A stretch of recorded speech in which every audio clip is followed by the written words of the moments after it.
Bismillahirrahmanirrahim. Assalamualaikum warahmatullahi wabarakatuh. Alhamdulillah wassalatu wassalamu ala rasulillah wa ala alihi wa sahbihi wa man wala wa la hawla wa la quwwata illa billah. Subhanaka la ilma lana illa ma 'allamtana innaka antal alimul hakim. Rabbi shrah li sadri wa yassir li amri wahlul 'uqdatan min lisani yafqahu qawli.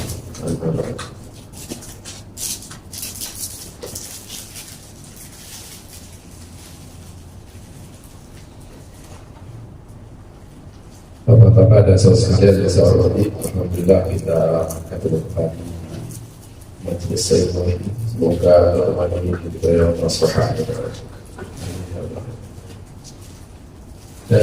Saya akan melengkapi sedikit dari pembahasan kemarin di surah Al-Baqarah ayat 1. Ayat ini bicara tentang Bani Israel, dan kemarin kita telah membahas bahwa istilah Bani Israel itu ditujukan kepada kaum yang hidup pada Nabi Musa, keturunan dari Nabi Yakub, karena Israel itu namanya dari Yakub, artinya kekasih Tuhan. Tapi di dalam Bani Israel itu sebenarnya sama istilah Yahudi. Cuma kalau Al-Quran menggunakan istilah Yahudi, itu dimaksudkan adalah Yahudi yang hidup pada masa Rasulullah SAW.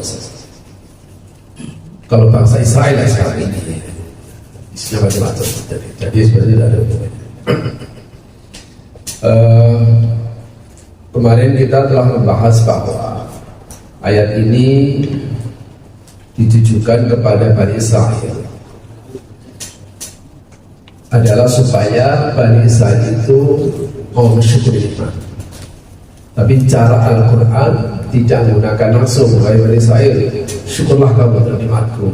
Tapi tak begitu. Tapi dengan cara, Bani Israel, pokoknya kamu ingat. Ini berarti saking bahasa Jawanya gimana? Saking nemenin, gimana bahasa Indonesia itu? Saking begitu ingkarnya Bani Israel. Oke, itu sudah kita bahas. Yang berikutnya adalah perintah wa'aufu bi'ahdi. Ufi bi'ahdiku. Wahai Bani Israel, hendaknya kamu itu memenuhi janjimu. Ufi bi'ahdiku. Ufi bi'ahdiku, maka aku akan memenuhi janjiku kepada-Nya. Apa janji? Makanya ahdun itu janji kontrak dua pihak. Kalau wa'adun janji sepihak. Bapak berjanji apa, terus makanya al-wa'dun dahulu, janji adalah datang. Kalau ahdun ini adalah janji dua pihak. Makanya kata Allah, kalau kamu memenuhi janjimu kepada aku akan juga memenuhi janjiku kepadamu. Saya akan jelaskan ayat ini dalam konteks Bani Israel ini. Mereka itu sudah diangkat janji. Ada wa idza akhadna mitsaqan Bani Israil la ta'budu illallah dan lain sebagainya. Hendaknya kamu menyembah Allah terus itu. Ada janji yang menyangkut janji tauhid agar tidak menyembah kecuali pada Allah.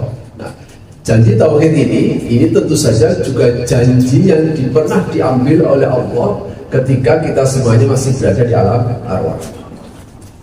Dulu pernah kita singgung bahwa sebelum bapak dan saudara lahir, sebelum kita dilahirkan di dunia ini, kita di alam arwah sudah diambil perjanjian sucinya, perjanjian murninya, yaitu perjanjian tauhid dengan pernyataan alastu bi rabbikum, bukankah aku Tuhan kalian? Kita semuanya menjawab dan berjanji qalu bala syahidna. Ya Allah, qalu bala, iya benar engkau Tuhanku, syahidna, kami bersaksi. Nah, inilah janji Tuhan. Tapi giliran ketika turun dilahirkan di dunia, Ya masih kecil, masih belum tahu. Ketika sudah besar, waduh macam-macam. Tuhannya sudah tidak Allah lagi. Ada banyak orang yang kemudian Tuhannya tidak Allah lagi, benar-benar tidak Allah. Dia tidak percaya sama Tuhan, tidak beriman kepada Tuhan. Jangankan kok nyembah wong nganggap Allah ada aja tidak. Tapi ada orang yang sepertinya percaya Tuhan, tapi perilakunya seperti tidak percaya Tuhan.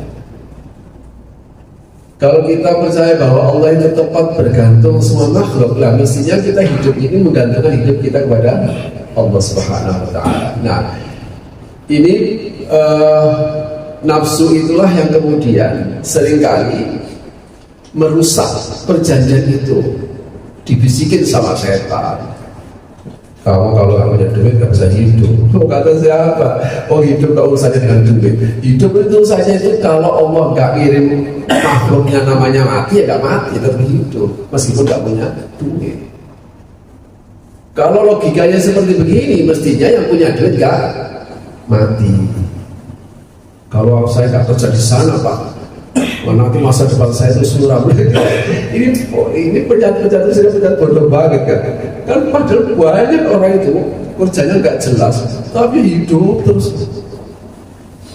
Itu saya itu ada di daerah di kompleks saya Pemulung, setiap hari bawa sekarang bus sekarang, masya Allah, ya alhamdulillah hidup terus.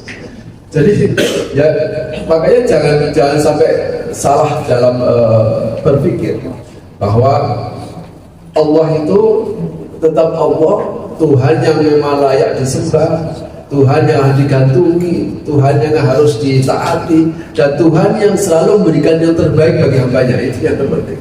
Ya meskipun terkadang kita kemudian mau atas nama kebaikan kita dikasih, atas nama kebaikan kita dikasih sedikit, tapi bahkan atas nama kebaikan kita tidak dikasih. Tapi kalau kita sudah berkomitmen, ya Allah saya dulu pernah berjanji, tidak ada masalah. Jangan sampai janji tauhid yang besar ini, kenapa? Karena yang janji ini Allah, sama dengan misalnya saya pimpinan. Pokoknya kalau kamu setia sama aku, loh kan gitu. Kalau saya orang pimpinan Delois misalnya, kalau saya pokoknya kalau kamu setia sama aku, gak usah khawatir. Jangankan kamu, keluargamu aku cukupi. Loh manusia saja bisa, apalagi Allah Subhanahu wa Ta'ala. Nah ini janji tauhidnya. Kalau janji tauhid ini tentu saja bukan hanya Bani Israil, tapi kita juga punya janji tauhid. Nah, ada juga janji yang harus dia pegang. Apa dulu pernah berjanji bahwa yang kemudian dia ingkari. Di dalam penjelasan Sya'rawi bahwa bahwa ja'al Qur'an kan mustaqil lima nazal Taurat ma'arif Israil al-fassid kama nazal al-Qur'an. Jadi mereka ini sudah tahu bahwa di dalam kitabnya, kitab Taurat itu sudah diinfokan, sudah diinformasikan jauh sebelum terjadi. Apa itu? Nanti akan turun Rasul terakhir, nanti akan turun Nabi terakhir, Rasulullah namanya Muhammad atau Ahmad. Udah dengan sifatnya ini. Tapi dia berjanji bahkan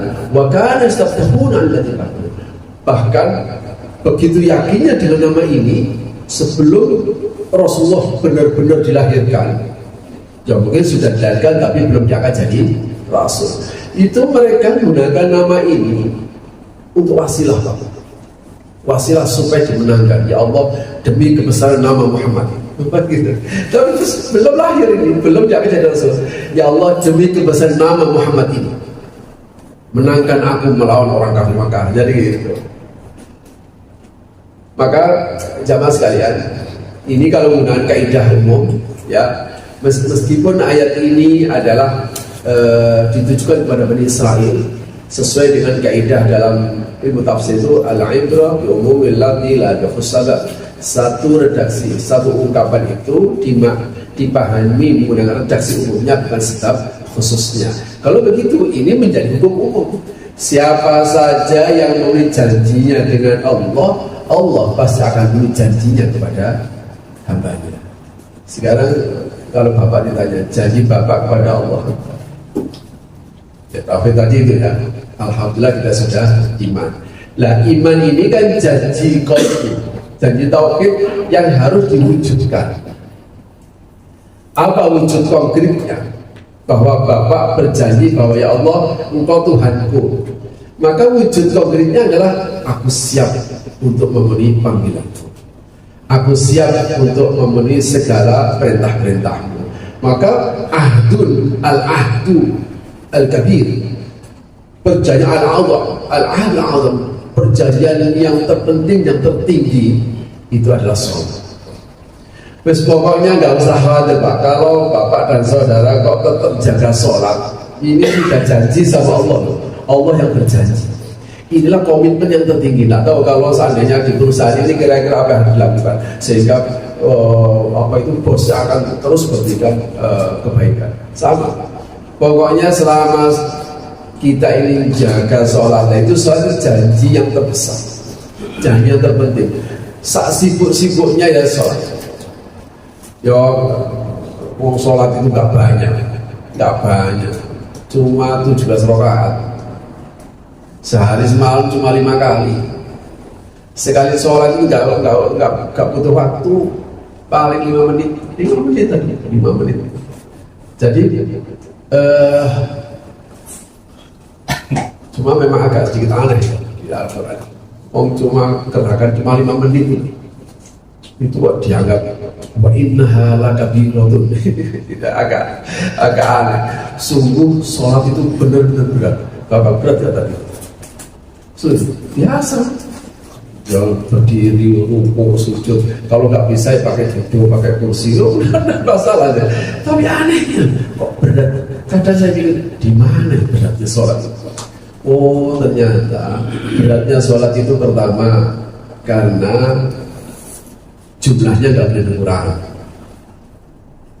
Sehari semalam tetap 5 kali. Yang kedua, waktunya nggak boleh bergeser. Duhur itu jam sekian sampai masuk asar. Asar mulai masuk asar sampai masuk maghrib, nggak boleh bergeser.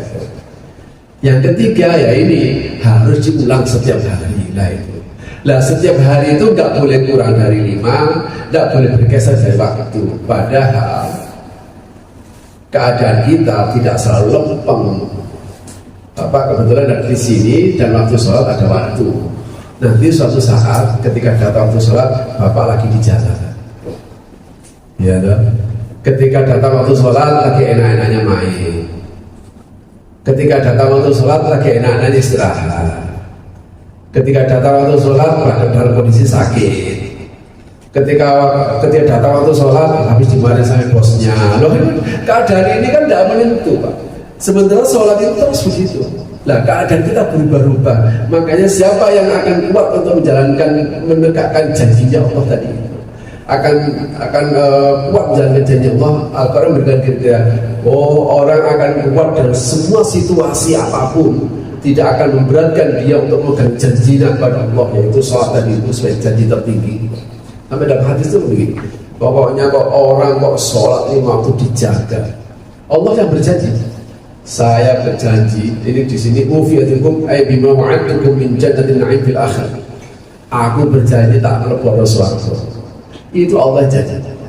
Pokoknya kalau sholatnya dijaga, wajib bagimu untuk masukkan hamba ke dalam surga. Allah yang bilang, kalau saya bilang nggak usah percaya. Tapi itulah Allah. Pada Islam itu perintah berikutnya, itu juga perintah kepada kita. Pokoknya tidak usah khawatir Pak, menjalani hidup kita itu mengabdi kepada sang pemilik jagat raya. Sering-seringlah untuk melihat, namanya ada ilmu yakin. Ini namanya ilmu yakin. Bahwa ilmu yakin itu satu keyakinan yang dihasilkan dari satu ilmu yang kita dapatkan. Misalnya begini, rezeki Allah yang ngatur. Itu ilmu namanya. Baru nanti di ain yakin. Saya pernah mendapatkan satu peristiwa dan saya itu pelajaran sebenarnya sederhana.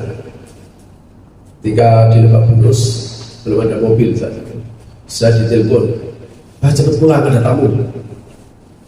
Saya naik angkot. Kira-kira kalau sampean itu buru-buru, kira-kira angkotnya yang dipilih yang mana? pasti yang paling ujung, nggak akan di belakang. Pasti dia lari, dia rela berjalan untuk naik angkot yang paling ujung. Sama, saya juga gitu. Ditarik, Bapak ini, oh, saya jalan aja. Saya pilih angkot yang paling ujung. Sampai di angkot, udah duduk aja. Tidak tahunya mobil ini yang nyopir tua. Ya Allah, disalibin terus, godok aja. Saya mau turun dan itu. Dia jalan disalib lagi. Bapak tahu, angkot itu nyalip Bapak. Iya, cari siapa tahu kalau ada penumpang keluar dari gang itu pasti dia dapat duluan. Loh kayak gitu. Loh, Masya Allah, ini angkot ini nyalip. Dia berdiri, dia duluan. Dilarang tidak ada yang naik. Angkot yang saya naik ini jalannya orang udah tua. Sampai di gang itu ada yang turun, ada yang naik. Jalan lagi, disalip lagi. Dia ngetem lagi, tidak ada yang naik. Dia akhirnya berangkat karena didesak di belakang. Angkot saya datang lagi, diam lagi, ada turun lagi naik. Jadi sampai tempat di mana saya turun, begitu terus. Ada yang turun, ada yang naik, ada yang turun naik. Akhirnya saya pikir, Masya Allah, ya Allah. Dengan peristiwa yang kecil ini, ternyata Allah itu memberikan pelajaran bahwa rezeki itu tidak ada urusannya dengan kerja keras. Tapi Anda harus kerja keras untuk memastikan takdir sama itu apa. Jangan kerja keras, saya sudah kerja keras Pak, tapi dapatnya sedikit. Oh ya, berarti salah paham. Mau ada orang kerja nggak pernah ngeluarin keringat, nggak pernah ada, tapi duitnya searah-arah, kerjanya Pak tanda tangan. Bapak kan nggak tanda tangan. Jadi jangan dihubungkan antara rezeki yang Allah jamin dan kerja keras yang kita lakukan. Kalau kerja keras itu makanya niatkan ibadah, dan itu jadi Anda kepada Allah. Nggak usah khawatir. Hari yadaka tajidil barakah. Gerakan tanganmu Allah akan berikan keberkahan. Udah enak udah. Orang itu jadi susah kan ikut-ikutan urus yang diurus oleh Allah itu, makanya jadi susah. Apa itu rezeki Allah itu? Wa iya ya barahmu. Nah, kemudian berikutnya, Bani Israil, kamu hanya kepada aku lah, kamu harus takut. Rohibah itu takut menyangkut sesuatu yang akan menimpanya. Sesuatu yang akan menimpanya, dia tidak akan kuat untuk menolaknya. Ya tentu saja nanti ada di akhirat. Sekarang kita belum merasakan itu. Berikutnya, Bani Israel justru wa'aminu bima anzaltu musaddiqan lima ma'akum. Berimanlah kamu kepada kitab anzaltu yang aku telah turunkan. Musaddiqan lima ma'akum, yang kitab itu membenarkan kitab sebelumnya. Wala takunu awwala kafirin bi. Jangan kamu menjadi orang kafir yang pertama kali. Wala tashri ayatan qalila, dan janganlah kamu menukar ayatku dengan memperjualbelikan ayatku dengan harga yang murah. Wa iyya yattaqun, hanya kepadaku lah hendaknya kamu bertakwa. Ini ada 1, 2, 3, 4. Ada 4 di sini. Yang pertama, wa aminu bima anzaltu musaddiqan lima ma'akum. Perintah ini menunjukkan bahwa Al-Quran itu bukan bikinan Rasulullah. Ya, Al-Quran itu bukan bikinan Rasulullah. Yang pertama. Yang kedua, fungsi Al-Quran, ajaran yang dibawa oleh Al-Quran itu bukan ajaran baru. Kenapa? Karena di dalamnya musaddiqan lima ma'akum. Isi ajaran itu adalah membenarkan yang dibawa oleh kitab-kitab sebelumnya. Apa ajarannya? Ajarannya adalah tauhid. Nah, ini ajarannya. Jadi ada 3, ada akidah, ada syariah, ada akhlak. Akidah itu maksudnya tauhid. Nah, tauhid ini tidak mungkin berubah dari sejak Rasul pertama sampai Rasul terakhir. Makanya kalau ada kitab suci yang tidak ngajarin tauhid, ini pasti palsu. pasti ada yang merubah gitu ya. Kalau ada kitab suci, dia bilang kitab suci tapi tidak ngajarin tauhid, yang sekarang berubah menjadi perjanjian lama, perjanjian baru, ini pasti dirubah. Kenapa? Karena dulu tidak seperti ini. Nah, orang Yahudi itu disuruh kamu beriman kepada Al-Quran. Wala takunu awwala kafir bihi. Kamu jangan menjadi orang kafir pertama. Sebenarnya orang Yahudi ini lam yakun awwala kafir bi Muhammad. Orang Yahudi bukan orang pertama yang kafir pada Nabi Muhammad. Nabi Muhammad diutus di mana? Pertama kali Mekah atau Madinah? Makkah. Ya, Rasulullah lahir di Mekah dan kemudian diangkat pertama jadi Rasul masih di Mekah. Di periode Mekah beliau dakwah selama 13 tahun kurang lebih. Kemudian hijrah ke Madinah dan di sana Rasul berdakwah kurang lebih selama 10 tahun dan wafat di Madinah, dikubur di Madinah. Nah, ketika di Makkah itu dakwah Rasul itu sudah mendapatkan pertentangan yang luar biasa oleh penduduk Makkah, kafir Makkah. Tapi kenapa di sini katakan, kamu jangan sampai kafir lah, tapi kamu jangan orang yang pertama kali melakukan. Janganlah kamu menjadi orang yang pertama kali kafir kepada Rasulullah. Kenapa Yahudi? Padahal sebenarnya dia tidak pertama kali. Sebab apa? Sebab dulu kafir Makkah sudah melakukan. Jawab sekalian. Memang benar, inna makan Quraisy qad kafar bihi di Makkah. Kafir Quraisy kafir di Makkah. Tapi maksud dari ayat ini adalah awal kafirnya adalah kalau Quraisy lihat rasilah adalah manhaj sama.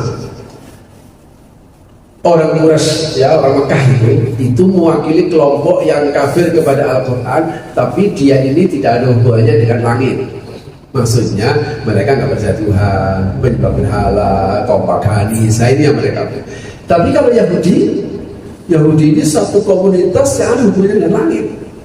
Maksudnya dia percaya Tuhan, punya kitab suci, ya gitu ya. Makanya, lah kitab sucinya menginformasikan tentang Rasulullah, lah kemana kafir? Karena itu kesalahan yang dilakukan oleh Yahudi jauh lebih besar dosa di mata Allah daripada orang kafir. Ini namanya imbabi hasad al-abrar sayyatul muqarrabin. Makanya jadi orang baik itu kadang ya nggak enak. Ya, jadi orang jadi ibadah itu kadang nggak enak. Karena kesalahan sedikit bagi dia, bagi orang biasa itu luar biasa, bagi orang tertentu itu bisa luar biasa. Makanya ya bukan berarti saya jaga image bisa kemana-mana. Saya misalnya mau masuk ke masuk ke bioskop, masuk ke mall dan sebagainya. Saya pernah diajak ke gedung bioskop karena anak-anak. Saya bilang, ya udah kamu nonton bioskop apa tak jalan-jalan ke toko buku. Ini bukan karena apa, perusahaan muruah. Itu meskipun saya tidak nonton, duduk-duduk aja di sana. Loh, Pak Ustaz? Loh, itu. Jadi pertanyaannya tidak enak, makanya tidak kayak sampean. Mau nonton tidak ada masalah, mau di kafe tidak ada masalah. Saya nongkrong di kafe misalnya. Makanya saya tetap pakai sarung di kafe. Masuk mana saja tetap pakai sarung. Jadi ketika seseorang mengakui sebagai seorang muslim dan kemudian dia melakukan satu pelanggaran dengan keislamannya, maka ini jauh lebih berat dosanya daripada orang kafir daripada orang kafir. Saya sering contohkan, kalau ada partai yang dia memproklamirkan sebagai partai Islam kok korupsi, ini dosanya lebih double daripada partai nasionalis yang korupsi. Itu maksudnya itu. Makanya dulu ketika terjadi tsunami di Aceh itu, saya pernah ditanya apa kesalahannya. Kesalahannya itu karena dia mengaku sebagai Darussalam, sebagai kota Darussalam, lakunya tidak seperti Darussalam. Jadi makanya ketika kita menyandang sebagai seorang muslim, Bapak menyandang satu predikat yang harus Bapak terus pegang. Nah, di sini makanya orang Yahudi, kafirnya, penentangan orang Yahudi, ketidakimanan orang Yahudi terhadap Rasulullah sebagai Rasul terakhir, ini dianggap dosa lebih besar daripada penentangan yang dilakukan oleh kafir Makkah. Kenapa? Karena dia ngaji. Maka kadang ngaji nggak enak juga. Coba kalau sampai ada pengajian kalau dia enak, no, nanti sampai nggak bisa menikah hidup. Dari satu sisi memang bapak akhirnya beban, ngaji kok mulu loh gitu. Lebih bebanan saya dari Ustaz. Saya tuh kadang kalau mikir-mikir beban berat karena saya jadi Ustaz, itu saya pernah dalam satu keadaan deadlock, saya tidak mau saya nggak mau. Terus pokoknya di rumah aja. Ya kan mikir tadi. Ngomong doang. Nah itu kan repot. Sama dengan orang yang rajin ngaji. Rajin ngaji kok begitu. Makanya jangan berpikir begitunya. Berpikirlah bahwa ini adalah sarana ya Allah. Kalau seandainya saya masih belum bisa, mohon ampun, tidak ada masalah. Kita punya Tuhan yang siap untuk mengampuni dosa, doa-doa kita dan mengampuni dosa-dosa kita. Tidak ada masalah. Karena dengan beginilah kita akan mendapatkan sebuah pencerahan. Sehingga kita bisa menjadi hidup ini dengan benar, dengan baik. Nanti akan kita lihat. Nah ini yang gak enak ini. Wala tashtaru bi ayati thamanan qalila. Ya. Berikutnya adalah kamu jangan memperjualbelikan ayat-ayatmu dengan harga yang murah. Jadi Allah menggunakan istilah iman itu menggunakan transaksi, Pak. Yang namanya transaksi itu pasti ada penjual, ada pembeli. Penjual itu pingin bagaimana barangnya ini bisa laku dan kemudian dia bisa mendapatkan untung, namanya juga penjual. Kalau pembeli adalah orang yang ingin di mana apa yang dia butuhkan itu bisa dia dapatkan.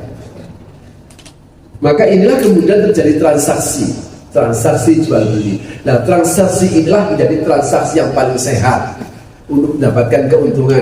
Yang satu dapat harganya, saya jual, akhirnya saya dapat keuntungan.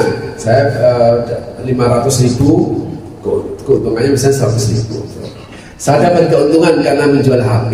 Bapak juga dapat HP ini karena bisa menggunakan HP ini. Jadi baik atau jual beli transaksi itu adalah cara yang paling bermartabat untuk bisa mendapatkan keuntungan. Makanya riba ditawar, makanya riba itu diharamkan. Kenapa? Karena dia tidak jual barang tapi jual uangnya yang dia jual. Ini kamu ini saya kasih dia, nanti baliknya saya kasih 100, baliknya 110, maka ini dilarang. Kenapa? Karena dulu zaman Rasulullah itu orang itu kalau mau pinjam duit itu pasti butuh. Maka inilah yang menjadi diskusi panjang yang tidak akan pernah selesai. Tapi kalau sekarang orang pinjam duit itu apa mesti butuh? Bapak pernah pinjam uang di bank? Paling banter Bapak kalau Bapak pernah uang di bank, paling kepepet beli rumah. Tapi kalau pengusaha, pinjam di banknya, kayak saya ini nggak paling nggak akan dipercaya dengan Pak. Saya ditolak terus dulu. Mana nggak ada apa ini jaminan. Tapi kalau pengusaha, pinjamnya 10 miliar, 100 miliar, sekian miliar. Bisa Anda bayangkan kalau seandainya dia kembali sesuai dengan 100 miliar, jebol itu banknya itu hilang. Nah, makanya jual beli yang sehat ya tadi. Nah, di sini Al-Quran tetap menggunakan istilah jual beli untuk ayat. Ini dijelaskan cukup panjang ini oleh. Jadi gini, Amal Tijar istakhdamahu ta'ala libayyana anna aqsal furuqin nafi. Jual beli itu adalah cara yang mudah untuk bisa mendapatkan kemanfaatan. Fatijar aliyadil insan. Yang namanya jual beli tentu saja itu menyangkut dalam perputaran hidup manusia. Walakin nama Allah, misalnya saya jual beli kepada Bapak, saya punya barang, Bapak punya uang. terjadi jual beli ya. Nah terus ini jual beli sama Allah. Nah, terus apa Bapak jual dan apa dibeli? Nah, ini kan gitu. Ini kan kamu jangan menjual ayatku dengan harga yang murah. Oh kalau begitu harga yang mahal boleh Pak ya. Ya tidak begitu. Sebanyak apapun ini dijelaskan begini. Walakin nama Allah saya khudu minka ba'dha min hududi nafsi.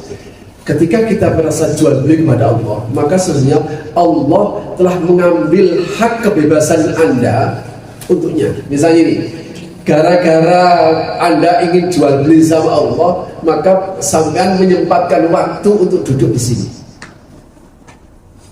Ya. Padahal boleh jadi orang bisa, wah gara-gara ini akhirnya saya nggak jadi untung. Oh bisa begitu. Jadi kemerdekaan kita ini mestinya boleh. Judi boleh misal judi itu haram, Bapak gak melakukan, kebebasan Bapak menjadi terenggut. Nah, saya telah jual beli sama Tuhan. Misalnya saya bisa saja saya berdusta, saya bisa saja menipu dengan orang, kan? Tapi dengan saya menipu, saya mungkin bisa dapat banyak. Nah, menjual ayat ini, makanya di sini ada lau qarana baina dunya bi umriha al-mahdud. Misalnya begini. Kenapa kita perlu tetap istiqomah dan konsisten dengan iman kita?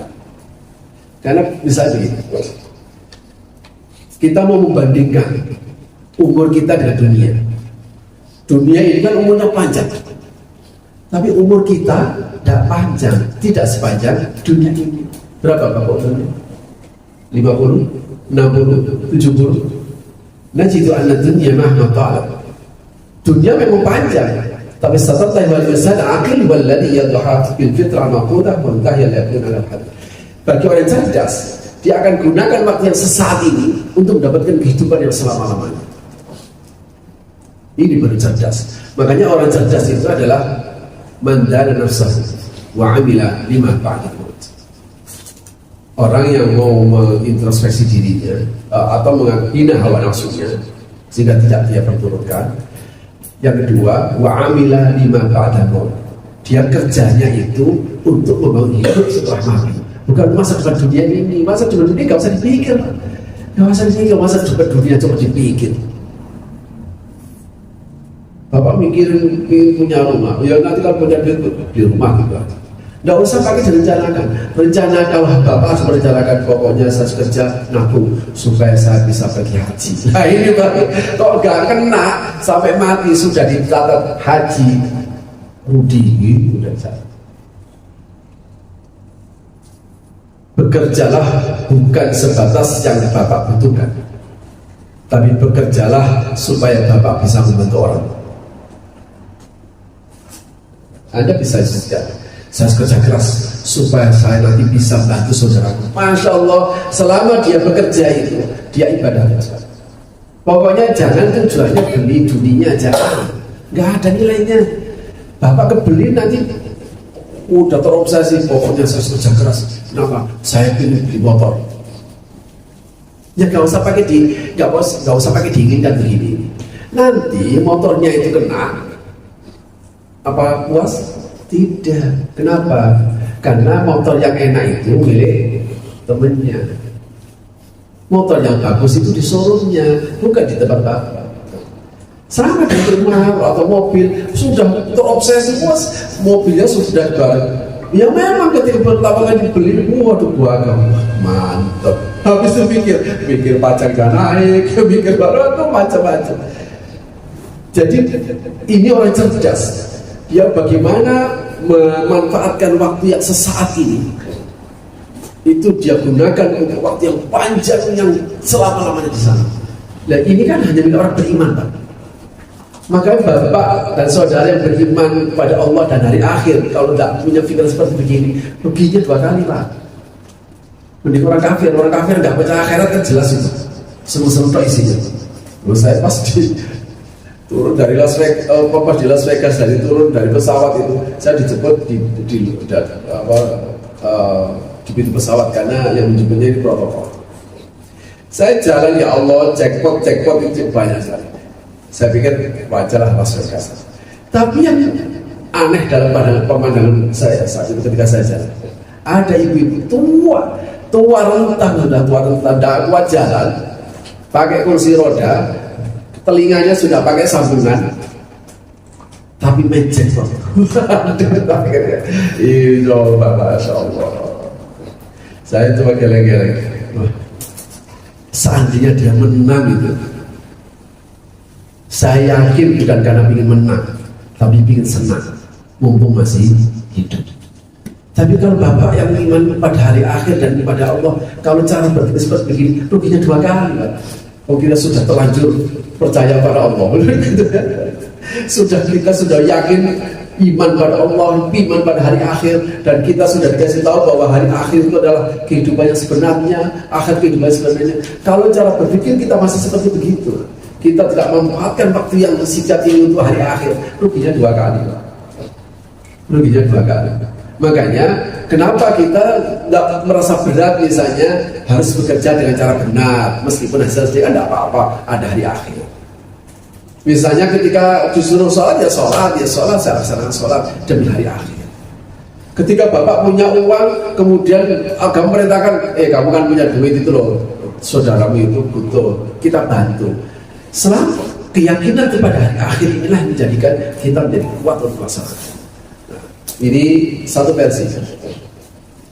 Ada juga pembahasan begini. Wala tasyaru bi ahdillah. Ada di Ibnu Katsir ya. Ibnu Katsir itu memberikan penjelasan seperti ini. Wah, ini kalau ini untuk saya ini. La ta'tadu 'anil bayan wal idah wal syirmi an-nafi fi nas bil kitman wal labsi litastamirru ala riyasatikum fid dunya al-qalil al-khar. Kata beliau, jangan sampai kamu dalam menjelaskan sesuatu, menebarkan ilmu, ketika ngaji seperti begini ini, kamu hanya supaya mendapatkan eksistensi. Wah, ini untuk saya, bahwa saya harus berani menyatakan ini karena ini nasihat untuk saya. Betapa celakanya saya kalau saya hadir di sini karena bapak bayar saya. Waduh, celaka. Makanya saya ya mohon maaf, ini persoalan sikap gitu kan. Saya tadi tanya, punya channel enggak? Saya punya channel. Kenapa? Nanti kalau saya punya channel khusus official itu terus saya suruh bapak subscribe. Ya ini jaga hati saja, bukan berarti bahwa yang punya begitu gak ikhlas, gak begitu. Ini pribadi ya, jangan salah. Ini pribadi, maka saya tidak mau. Biarkan, karena yang di Baitul Hal masih sedikit. Ya sport ketika ada musuh laki lagi dua banyak. Jadi ada di mana-mana, saya nggak ngurusin. Ya ada yang mau baru. Ustaz, nanti kalau punya channel sendiri, itu nanti favornya kalau 1.000, itu nanti akan dihubungi oleh ya Allah. Masya Allah, ini setan, tapi kalau setan. Makanya, untuk rias, untuk hanya supaya eksis, dia kemudian menjadi ustaz yang terkenal. Kalau terkenal enak, ustaz terkenal itu akhirnya gak bisa kemana-mana. Mau makan di warteg gak bisa, mau jalan biasa gak bisa. Jadi orang biasa itu kayak apa? Ada sunnah Tirmidzi, Abu Dawud dari Abu Hurairah. Man ta'allama ilma, barang siapa yang mencari ilmu, mimma yubtagha bihi wajhullah, dia berharap wajah Allah, berharap ridha Allah, la yata'allamuhu, dia tidak belajar kecuali untuk mendapatkan aradun minad dunya. Dia sepertinya mengharap ridha Allah, tapi sebenarnya dia ingin kenikmatan dunia. Kata Nabi, lam yarah raihatal jannah yaumil qiyamah. Saya haramkan dia mencium bau surga. Dari sinilah amma ta'limul ilmi bil ujrah. Bagaimana ngajar? Makanya sebenarnya bukan hanya ustaz. Bapak punya ilmu, apa saja keahlian bapak. Kalau bapak mau memanfaatkan ilmu karena dibayar, bapak kena ayat ini. Bukan berarti bapak nggak boleh dibayar ya, tapi bukan, jangan kemudian kalau nggak boleh saya nggak mau. Oh, bapak kena ayat ini. Sebenarnya bukan hanya Ustaz lebih, gitu maksud saya gitu. Apalagi lebih. Kalau dia mau diundang, kalau dibayar sekian, wah itu mu'adzabu bi qabli ummatil wasan, dia akan diadab lebih dulu dari penyembah berhala. Berat. Makanya penentuan tarif apapun itu sesungguhnya berisiko. Dan ilmu apapun sesungguhnya ya. Dan ilmu apapun kok menentukan tarif sendiri, dia sendiri tarif. Kecuali Bapak kerja di ya seperti Lois ini, kemudian Bapak digaji berapa. Terus kemudian misalnya saya ngajar di PTQ digaji berapa. Ya saya tahu gaji saya, tapi kan PTQ yang menentukan, bukan saya. Tapi kalau saya merasa keberatan mengajar ke PTQ misalnya, karena gaji saya kecil, saya kena ayat ini. Kamu sudah ada gunanya nanti di hadapan Allah, masya Allah. Ini sama, makanya fala yajuzu ay ya'khudha 'alaihi ujratan wa yajuzu ayatawala min baiti. Fa in kana qad ta'ayyana 'alaihi fala yajuz. Yang enggak boleh itu kalau ditentukan harganya. Makanya menentukan harga ketika dia menerbangkan ilmu ini resiko. Lebih baik enggak usah terus pokoknya misalnya Bapak punya keahlian apa? Saya punya keahlian apa misalnya. Saya diundang aja. Saya tidak pernah transaksi. Nanti saya dibayar berapa? Wah, ini resiko. Makanya ketika saya di Amerika itu, saya ditanya, oh di situ visanya visa turis, bukan visa umum, bukan visa pekerja. Bagi mereka tidak peduli seleri atau pemberian itu dianggap bukan pekerja. Kalau bekerja, ketika saya melangkahkan kaki menuju ke sana, saya tahu gaji saya berapa. Nah, kalau saya mau dengan pertimbangan itu, waduh berat. Makanya kadang saya ada tawaran misalnya jadi imam di mana? Oh gitu, di Dubai misalnya, gajinya 20 juta. Saya tidak kuat seperti begitu. Makanya Bapak dan Saudara, selama kita tidak menentukan tarif dari apa ilmu yang kita lakukan, Bapak mungkin keahlian macam-macam. Ada keahlian bengkel, ada keahlian untuk komputer, ada keahlian dan sebagainya. Jangan sampai kita mengamalkan ilmu tapi dikonversi dengan harga. Sebanyak apapun uang yang kita dapatkan karena hasil itu dianggap dia telah menjual ayat Allah dengan harga yang murah. Karena sebenarnya ilmu yang dianugerahkan oleh Allah pada kita itu tujuannya supaya diberikan manfaat pada orang lain. Itu tujuannya. Tapi seringkali orang nggak kuat untuk mengamalkan ilmu kalau tidak digaji segitu. Ini mungkin kalau mohon maaf, kalau Bapak pekerja di Lois itu kerja bagian bawah lebih enak. Tapi yang di atas dengan dia itu memiliki keahlian, enggak, buat apa saya sana cuma digaji segitu. Masya Allah, jangan sampai begini, jangan sampai begini. Jadi semua ulama ilmu haram, jangan sampai begini. Kenapa? Karena ini risikonya besar. Sebab apa? Kita bisa seperti begitu itu bukan karena kita belajar, tapi karena Allah memberikan anugerah ini. Nah inilah yang diingatkan. Tapi kalau dalam konteks Bani Israel, dia itu tadi menutupi ayatnya ini sebenarnya dia ngasih informasi tentang Nabi Muhammad ditutupi dan lain sebagainya. Tapi dijelaskan lebih panjang lebar oleh Ibnu Katsir, yaitu tadi kalau ada orang yang menyebarkan ilmu termasuk mau pengajian begini dan sebagainya, dia baru mau kalau dibayar berapa, atau sebelum dia itu diundang ada transaksi. Ini benar-benar terjadi. Jakarta ya, mungkin di daerah itu ada sebuah masjid, dia ketika mau undang, saya tidak tahu yang mengirimkan itu bagian penceramahnya atau apa biasanya manajemennya, kirim suruh ngisi kegiatannya apa, terus di mana, jumlah jamaahnya berapa, terus waktunya acara apa, di bawahnya infaknya berapa. Bahasanya itu infak berapa. Ketika ditulis 2 juta, dikonfirmasi, mohon maaf, ini 2 juta. Oh iya Pak, tidak dipikir itu nolnya itu kurang, kalau tambah 01 kan lumayan. Akhirnya Pak, tidak berangkat. Lebih mulia Bapak, makanya saya kadang iri sama Bapak. Kerja, bismillah, dan ingsun, cari kerja halal, para istri, kadang saya ini. Jadi makanya saya mendoakan, mudah-mudahan kita ini kuat untuk tidak memperjualkan kebenaran, kuat untuk tidak menjualkan ilmu yang dianugerahkan kepada kita dengan harga yang murah. Harga murah itu maksudnya dikonversi dengan nilai, tidak kepada Allah Subhanahu wa Ta'ala. Saya kira itu tambahan pada kesempatan pertemuan hari ini. Tentu saja masih beberapa hal. Terima kasih, insya Allah. Ini karena gurunya juga sudah mundur banyak. Terima kasih, mudah-mudahan ada manfaatnya. Insya Allah kita bisa ketemu lagi pada kesempatan kita. Saya kembalikan ke.